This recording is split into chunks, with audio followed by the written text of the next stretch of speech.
Hello everyone, my name is Sean Schuster and I'm the managing editor at Massively.com, and today I'm going to do a little first impressions piece on Allods Online, which is a fantasy slash sci-fi slash modern MMO that's supposed to be coming out very soon, and right now it's actually in the closed beta stage, closed beta 1. So let's start out here with the character creation screen. You'll see I'm going through a few of the different options. This is the League side, which are kind of the good guys, I guess you could say, and they have elves, humans, and these little gibberlings here, which are kind of creepy little furry animals that you can play. Going back to the humans here, we can see that there are different classes that you can play, and a lot of them are the basics. With every class is the same. You know, you have healer, paladin, warrior, the summoners, the mages, things like that, and they're pretty much the same for each race and class. The gibberlings here, I'm going to mess with them for a little bit because you can actually see that off to the left there, you can change each one individually. You can cycle through and change each one's looks and names individually.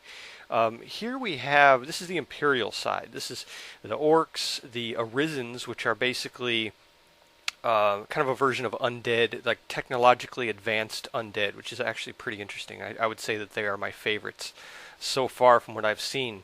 Now these guys, they also have the basic classes. You know, there's healer, there's the healer here is for that particular class is called the heretic. So let's mess with this heretic a little bit here. This is the female version, and you can see there are different things you can do with the head, the hair, all that kind of stuff. Even the face paint you can mess with a little bit and kind of get a general idea of a pretty good customization. It's not the best I've ever seen, but it's still pretty good. Now here, going back to the orcs, this is the shaman here, and the shaman has a little pet that they can take with them, which is pretty interesting. And again to the left there, you can see where you can change the name of the shaman's pet as well as your own name, and customize yourself. And here's the female orc shaman. And you'll see there are plenty of options here for the face. I'm going through the hairstyles. Oh, let's go back to that one. Yeah, that one. I like that one. You can change the color. You can do face paint, which I love this face paint right here. This is my absolute favorite. It's kind of a skull looking thing. And now you can see this game is very stylized. It has a little bit of cartoonish graphics, I think, but it's also very realistic in some parts. So let's start out here. This is my Arisen occultist, I think is what they're called, kind of the psionic version. You'll see here, if you listen here, this guy is giving you instructions. The voicing in this game I think is pretty amazing. They do some really great work with that. There's some cheesy ones, but it's not that bad. This is the very first intro tutorial, and they basically tell you how to equip a weapon, how to take consumables, things like that. Now, if you look, you head over here to where the this quest giver here. When they have a reward for you, they'll give you the check mark. When they have a new quest, they'll give you the traditional yellow icon. Now here it's kind of a war room. You know, that fire is amazing. I love that fire. This guy here has a quest for you where he basically wants you to shoot this cannon at this other ship over there. Those are the astral ships, and you'll see a lot more of those later in the game where you'll actually be able to kind of have your own. From what I hear, I haven't. The current closed beta doesn't have past level 10, so we can't really see. But so here he wants you to go over here and fire this cannon at the other ship.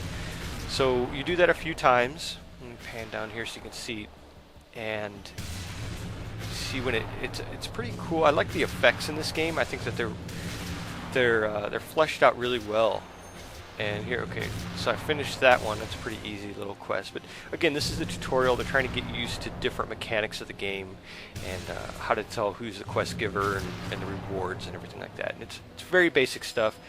And here, the door is repaired. You can continue on your way. So you can go through here now, and you can go to the next part, which is again voiced, and it's voiced very well, I think. Let's listen to what they have to say here. Astral, take it. A little hiccup there. Is anyone free to go? Basically, this guy is the commander of the ship, the Invincible, or the captain of the ship, and he wants you to go check out this room, which this kind of reminds me of Mystery Science Theater 3000 right here.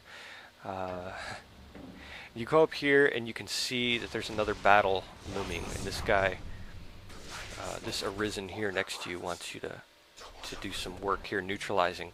So this is, I kept this in here because I love this kind of a great example of the effects that they have in this game. It's a visually stunning game, and it's probably my favorite part of it is that part of it.